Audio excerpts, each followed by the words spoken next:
22 mars 1977, 22 mars 2024, 47 ans déjà depuis que le cardinal Émile Biayenda a quitté ce monde. En ce 22 mars 2024, l'Église du Congo-Brazzaville fait mémoire de la mort du cardinal Émile Biayenda. Alors, le cardinal Émile Biayenda, de nationalité congolaise, est né en 1927 à Finkabitongo, à Malela Bombi, non loin de Vinza, dans le département du Pôle, au Congo-Brazzaville. Il reçoit le baptême le 7 mai 1938. Il est admis au sacrement de confirmation le 19 avril 1939 à Kindamba. Il devient sous-diacre le 6 novembre 1957, diacre le 23 février 1958, prêtre le 26 novembre 1958 à Brazzaville. Il est ordonné évêque le 17 mai 1970 à Rome, en Italie. Il est créé cardinal le 2 février et reçoit la barrette cardinalice le 5 mars 1973. Il est mort le 22 mars 1977. Son corps repose depuis lors dans la cathédrale Sacré-Cœur de Brazzaville. Quant aux jeunes Congolais de son époque, Émile fait ses études régulièrement.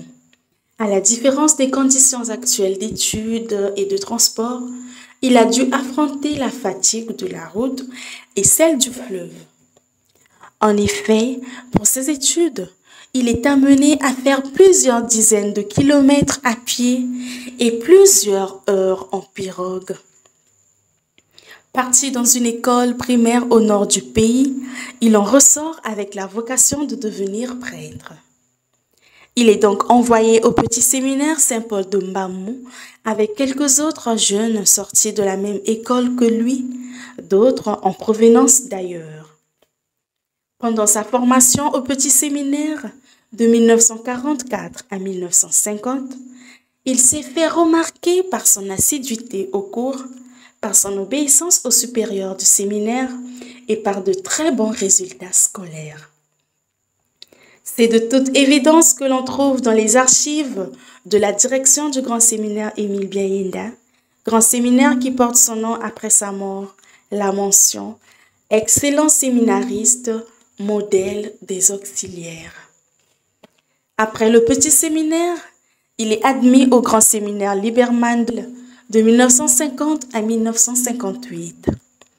C'est intéressant de souligner l'idée qu'il se fait de l'étape de sa vie à laquelle il accède en entrant au grand séminaire. C'est un extrait de son cahier journal du jeudi 12 octobre 1950.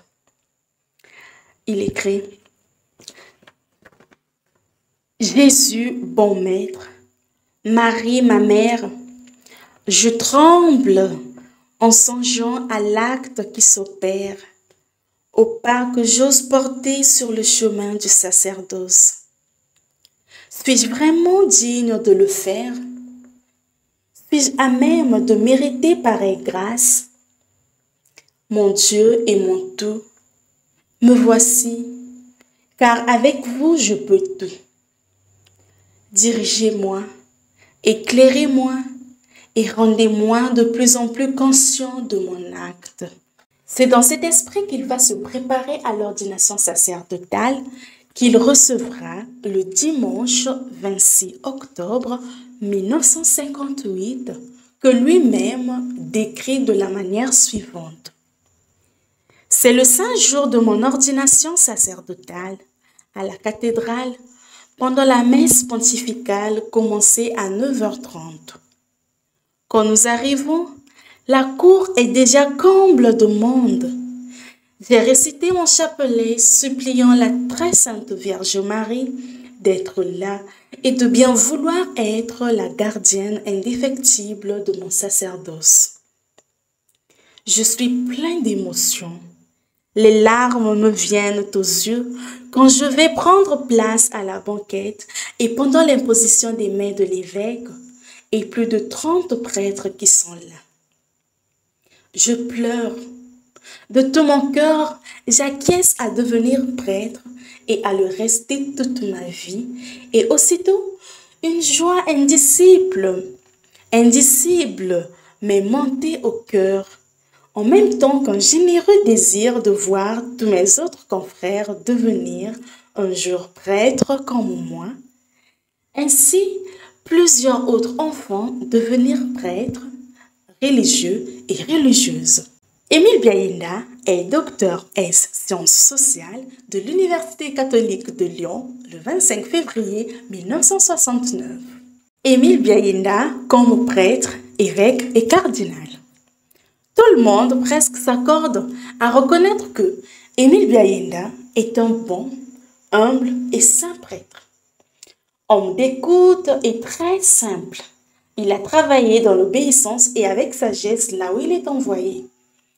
Après avoir été vicaire épiscopal le 21 février 1970, chargé d'œuvre sociale, il est nommé archevêque coadjuteur de Brazzaville le 7 mars 1970.